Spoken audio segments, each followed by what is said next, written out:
Cancel the inheritance. I said it softly, to no one but myself, as laughter echoed through the Lake Como ballroom. The glasses clinked. My son Nathan raised another toast. My daughter, Evelyn, flashed her perfect smile, her hand already reaching for the velvet box at my side. But all I felt was the chill, a cold that didn't come from the marble floors or the midnight breeze off the water, but from the space between me and the people who once called me Mom. This was supposed to be my final perfect family gathering. The doctors had given me months, not years. I brought my children to Italy, hoping for memories. Instead, I counted how often they checked their phones whenever I spoke. They thought they were clever, hinting at business deals and asking about the future of the company. They counted my fortune with every look, every careful word. Not once did they ask how I was, or what I wanted most with the time I had left. Sometimes the real betrayal isn't loud. It's a quiet, careful erasure, one toast at a time. Has your family ever celebrated you while secretly counting what's left? Tell me your story. If you met me at a conference or read my name in a business journal, you'd see Laura Brennan, CEO, founder, survivor. My life's work sits on a skyline in 3 countries. My signature on every blueprint and contract. But in the quiet moments, behind the headlines and boardrooms, I'm still just a mother who once believed she could build happiness, brick by brick. I grew up in a Midwest town where everyone knew your birthday, and no one forgot your failures. I met Mark, my first and only love, when I was 19. We built everything together. A business, a family, a life with more struggle than most would guess by looking at the cars in my driveway now. The first years, we worked late into the night, trading dreams for hours of sleep, counting every dollar twice. We lost everything in a market crash before I turned 30, then rebuilt from scratch. Mark always said, "Babe, failure's just tuition." He was gone too soon. A rainy night, a sharp turn, a gift for our daughter's birthday. The doctors called it an accident. But to me it was just another sacrifice, the price of loving your children more than your own life. I remember the way Evelyn sobbed in my arms, clutching the silver bracelet her father never got to give her. That was the day I decided I'd protect my family at any cost, that I'd never let them feel lost or alone. Again, my son Nathan and daughter Evelyn were my entire world. Nathan with his wild ambition, always chasing something bigger, never satisfied with enough. Evelyn, the good girl with the gentle voice, teaching at Stanford, sending me thoughtful birthday cards, but still calling for help with the mortgage, the grant application, the things she never wanted her friends to know her mother paid for. They grew up in privilege.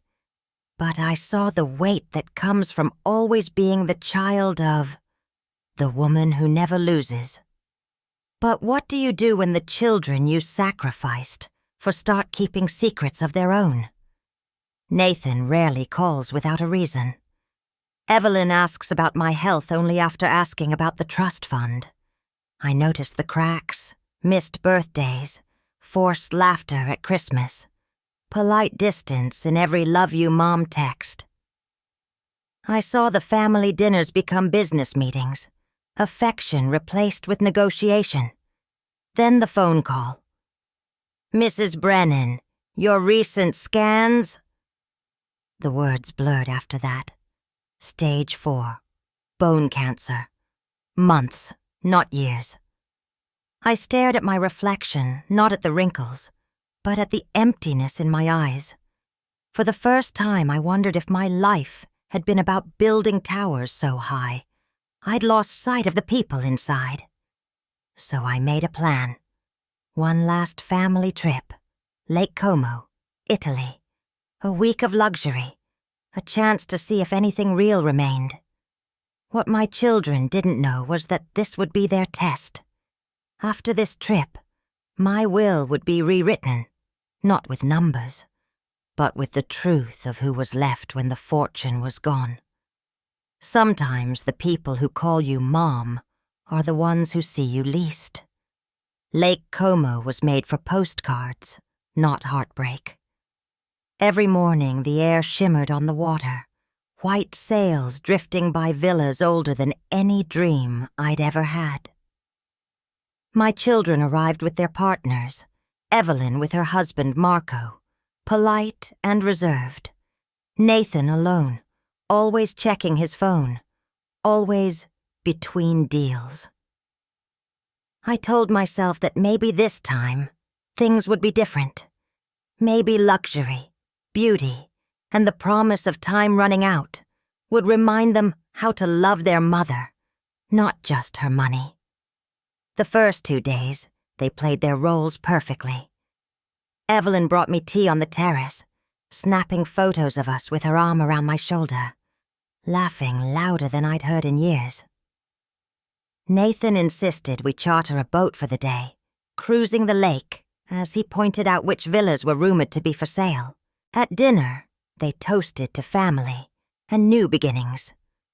But under the sparkle of glassware and candlelight, something in their eyes flickered, a calculation, a question always left unspoken. I started to see the signs.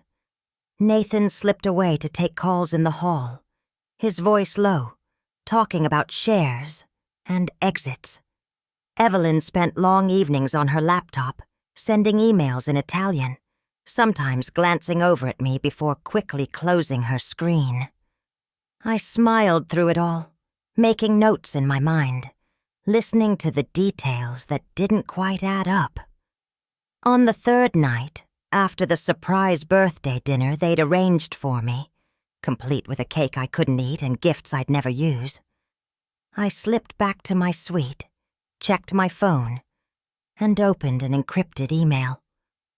The private investigator I'd hired months ago after the first hospital call had sent his latest report. Nathan was in deep debt again. The New York condo was mortgaged twice.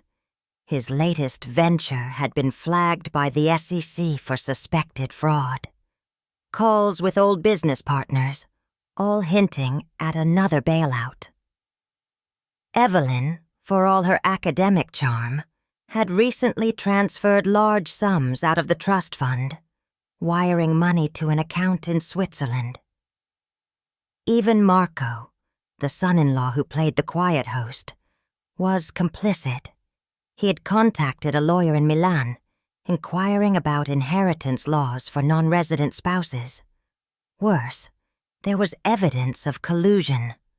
My 2 children, so often at odds, had been secretly coordinating emails, calls, a spreadsheet with projections for post-mom assets. It was all there in black and white, as cold and clinical as any balance sheet I'd ever read. The truth hurt, but it was also oddly freeing.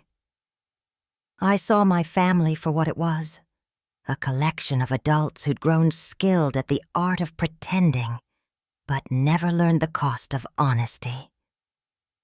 The next morning, I tested them. I told them I was thinking of stepping back from the company, letting the next generation lead. Nathan's eyes lit up, and he quickly started pitching new business ideas, all low risk, high return. Evelyn tried a different angle. She wept, told me how she'd always admired my strength, how she wanted to honor Dad's legacy by building a new research center in his name. I listened. I nodded. But inside, my heart hardened. I realized that the distance between us wasn't measured in miles, but in motives. Later that afternoon, I discovered a withdrawal from my personal account, a sum too large to be an accident. The bank confirmed it. Someone had used my security credentials, a digital fingerprint only Evelyn had access to, just in case of emergency. Nathan denied everything. Evelyn claimed it was a misunderstanding. But I saw the panic in their eyes, the way they avoided each other, the blame beginning to simmer. That night at dinner, I set my own trap. I told a story about the early days, about how Mark and I once lost our last $1,000 on a bad real estate deal. How the only thing we had left was trust in ourselves and each other. I watched my children fidget, eyes darting to their spouses, to their plates, to their phones. I asked if they remembered the night their father died, the rain, the missed calls, the birthday gift. Evelyn's voice cracked. Nathan's hand shook as he refilled my glass. They remembered, but the memory didn't reach far enough to touch the part of them I needed most.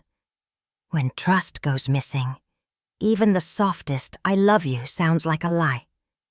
Sitting at the end of that long, perfect table, I felt more alone than ever before. Have you ever watched your family play pretend with your life's work? Does the word love still mean anything when it comes with conditions? Sometimes the greatest betrayal is quiet, a whisper in the dark, a signature on a screen, a celebration that masks a silent exit. On the fourth morning at Lake Como, the light felt different. Even the way the breeze moved the curtains seemed colder, like the villa itself had caught onto the secrets it was sheltering. I watched my children sip espresso on the patio, Evelyn in soft linen, Nathan still glued to his phone, each pretending yesterday hadn't happened. But I saw it all. The anxiety in Evelyn's glance when I sat down, the way Nathan drummed his fingers, waiting for the perfect moment to push his latest pitch. That day, I decided it was time for my own test. "I've been thinking," I said over breakfast, my voice just light enough to sound casual. "Maybe it's time for me to step back. Let the next generation take charge of the company and the estate. Maybe I'll finally retire, live somewhere warm, write a book. But the decision will come after this trip." The reaction was instant. Nathan leaned in, enthusiasm pouring from every word.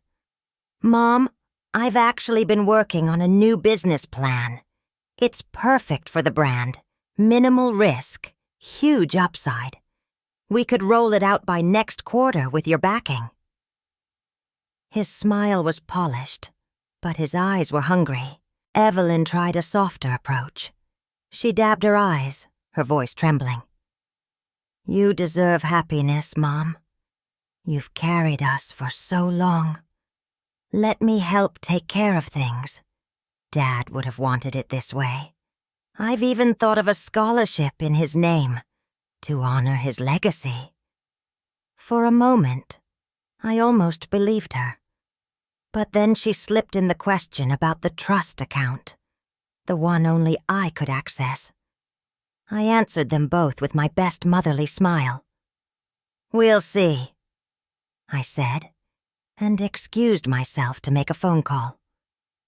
In the privacy of my suite, I opened the latest report from my investigator. It confirmed my fears. Nathan's debts were even worse than I'd realized. Gambling, bad investments, desperate promises to men I'd never heard of. Evelyn and her husband had consulted an international attorney, asking how to expedite inheritance transfers for overseas property. The word stung, but the pictures were worse. Screenshots of secret meetings, documents signed without my knowledge. A recording of Evelyn discussing my health with Marco as if I were a ticking clock. That afternoon, As the sun glinted off the lake, I took a walk alone along the water's edge. I thought about the empire I'd built, the sacrifices Mark and I had made, the sleepless nights, the birthday parties missed for business trips, the way I'd given my children everything I'd never had. And yet, as I stood there in the Italian sunshine, I realized I'd never felt poorer. Later, when I returned to the villa, I found an email alert from my bank. There had been a failed attempt to withdraw a significant sum.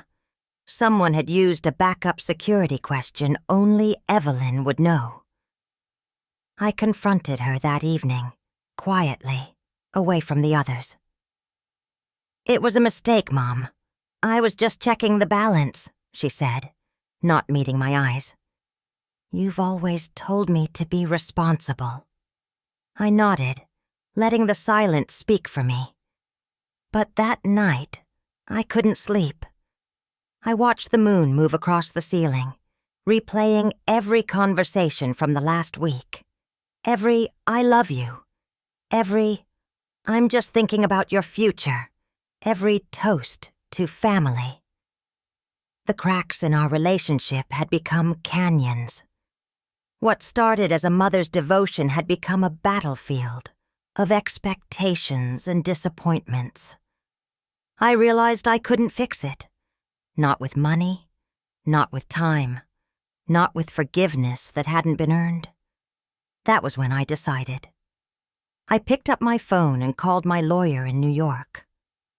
"Prepare the new will," I whispered, voice steady for the first time in months. No one gets anything unless they've earned it. I want everything else to go to the foundation, for women like me, who built everything and were left with nothing. I looked at my reflection in the glass, a face older, yes, but not defeated. My legacy wouldn't be measured by bank statements or property deeds. It would be the lesson I left behind, that trust, once broken, cannot be bought back. Funny, isn't it? Sometimes the hardest goodbye is to the family you thought you'd always have. Has your love ever been mistaken for a bank account? What would you do if you realized the people closest to you saw only what you could give? Dinner that night was candlelit, the kind of scene you'd see in a magazine. Family gathered around polished wood, silverware glinting, Lake Como glittering in the windows. But to me, it all felt like a stage. My children dressed for the part, smiles rehearsed, every toast a line in a script they thought I didn't know. The truth sat in my chest like a stone. I had already changed my will. The ink was dry. And yet I'd never felt more uncertain or alone. I watched Nathan as he poured wine, his hands steady, but his eyes darting to the legal envelope near my plate. Evelyn leaned close, voice soft. "You should eat more, Mom. You look tired." I managed to laugh, playing the role of the matriarch one more time. But under my smile, my mind was a battlefield. What would Mark say if he could see us now? Would he tell me to give them another chance? Or would he tell me to protect what's left of myself? Every move I made, every signature, every word, was haunted by the fear that I'd lost my children long before I lost my health. None of them knew about the diagnosis. I'd carried that secret alone since the call in my New York office. Bone cancer, stage 4. Months, not years. I'd pictured telling them, imagined their faces, concerned, maybe even loving for a moment. But every time I opened my mouth, the moment was stolen by a question about the company, or a story about a once-in-a-lifetime investment. I realized, if they couldn't see my pain, they never would. The dinner turned into negotiations. Nathan unfolded charts and projections. "This move could double your assets, Mom. With your backing, I could take us global." Evelyn countered with her own plans: a research center, scholarships, giving back to the community in Dad's name. On paper, it was impressive. In person, it felt like a competition for a legacy that suddenly seemed more curse than gift. I felt my anger rise, not just at them, but at myself. Had I raised them to believe that love was measured in dollar signs? That family meant business, and birthdays were just another opportunity for negotiation? Wealth was supposed to be security, but all it ever did was build walls. The candles burned low. Nathan asked, "Mom, have you thought about who should take over when you're ready to step down?" Evelyn said, "Whatever you decide, I'll support you. But I think Dad would want the company in the family." I set down my fork, hands trembling. "You know," I said, voice barely above a whisper, "sometimes I wonder if any of this was ever really mine. The company, the money, even this family. Or if I've just been holding it together for everyone else's sake." They stared at me, unsure if it was another test or a plea for help. In that moment, a wave of exhaustion swept over me. I remembered the nights Mark and I spent working until sunrise, dreaming of a future where our children would never have to struggle. We thought money would keep them close, safe, grateful. But the more I gave, the further away they drifted. I looked at Nathan and Evelyn, grown, successful in their own ways, but unable to sit at a table together without talking about what I could give next.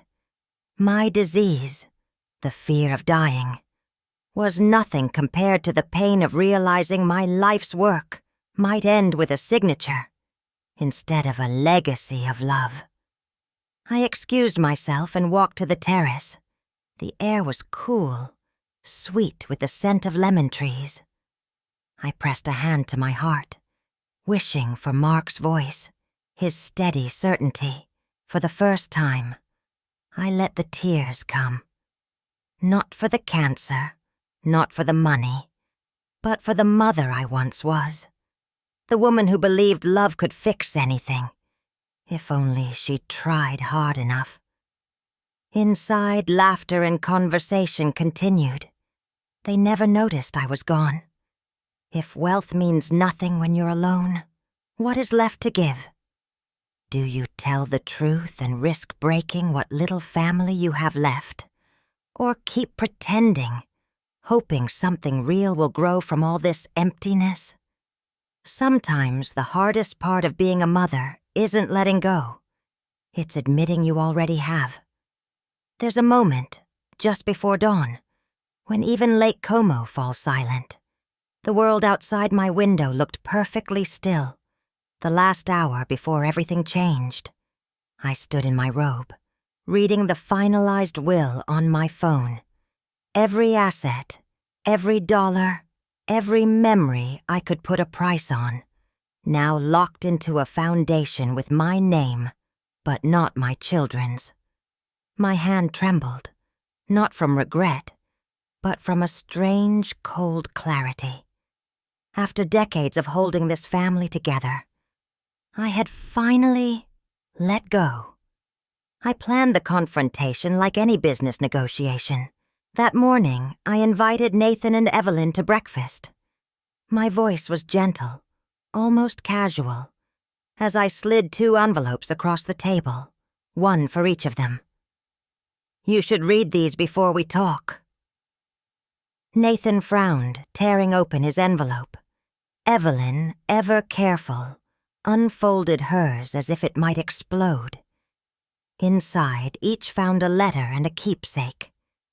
Nathan got the first baseball glove his father bought him, Evelyn the silver bracelet from her 10th birthday, the one her father died trying to bring home. I watched their faces shift from confusion to pain. These are yours, more valuable than anything in my will. I looked at Nathan. You've been chasing my fortune for years, but this is what your father left for you. You can decide if it's enough. Evelyn, hands shaking, read the note in her envelope.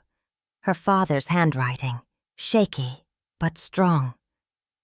If you ever doubt your worth, remember you were loved beyond measure. Evelyn whispered, Mom, what is this? Why now? I took a deep breath, feeling the truth scrape through my chest. Because there's nothing left for you to inherit but yourselves.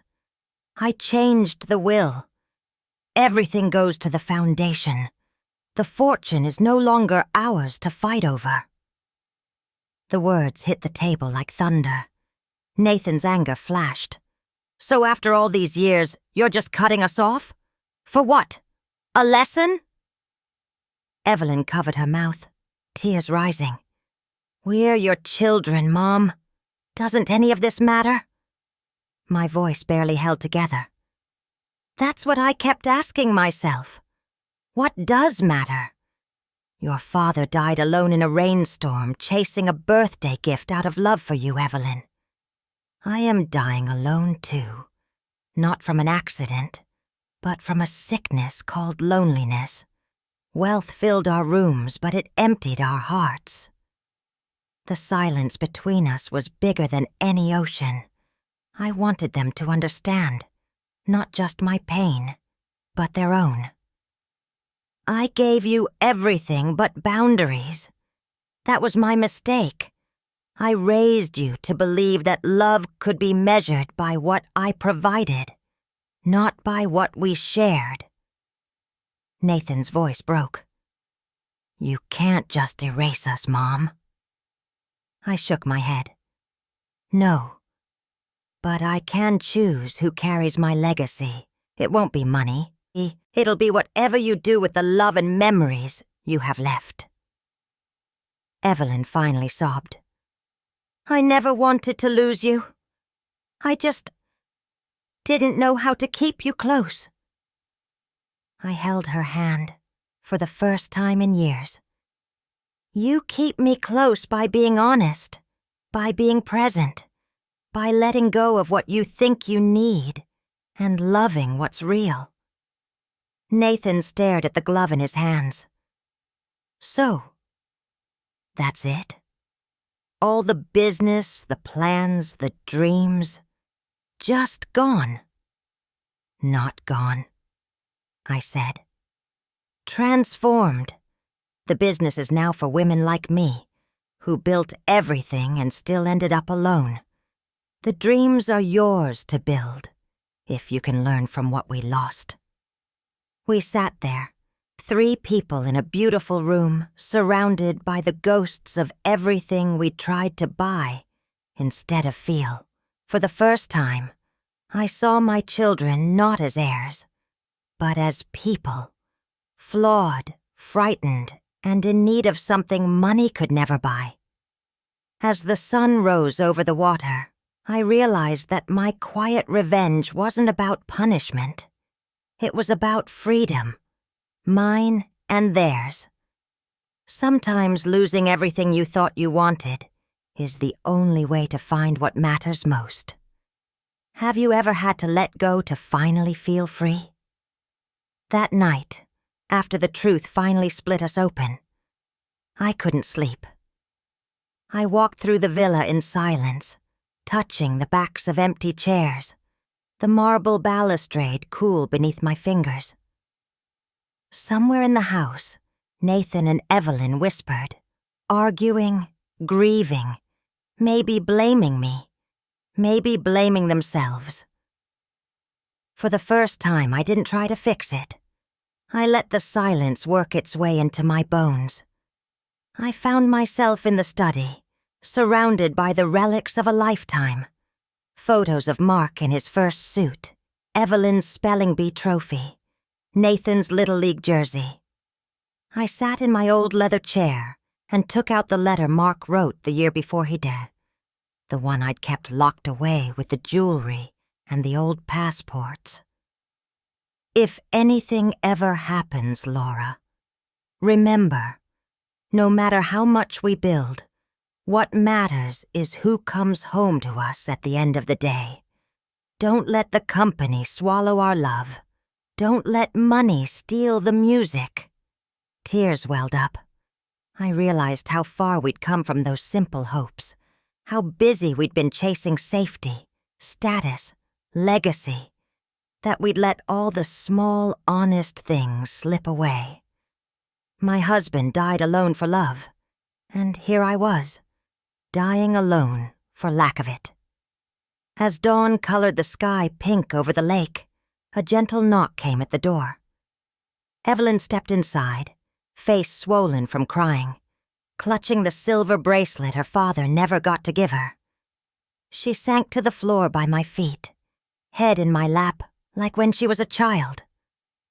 "I'm sorry, Mom," she whispered, "for making you feel like the only thing that mattered was what you could give us. I was so afraid of failing you. I forgot how to just be your daughter."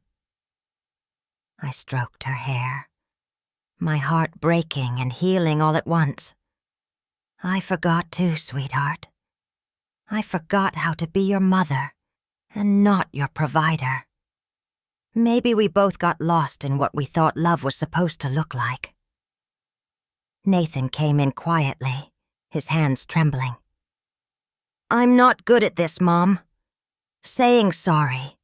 I messed up. I didn't know how to be a son without asking for something." I looked up at him. "I know.